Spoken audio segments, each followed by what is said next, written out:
How to share location in iPhone 16 Pro Max.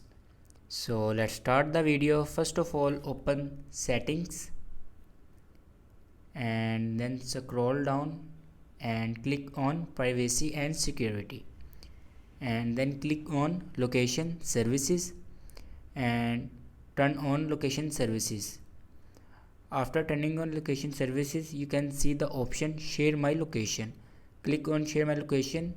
Make sure you turn this button on, and if you turn this button off, then turn this button on, share my location, and then go back to home screen and open messages app.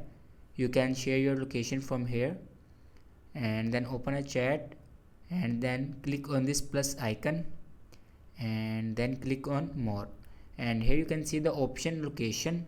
Click on location and then send pin your location. So this is the way to share location in iPhone 16 Pro Max. Thanks for watching this video.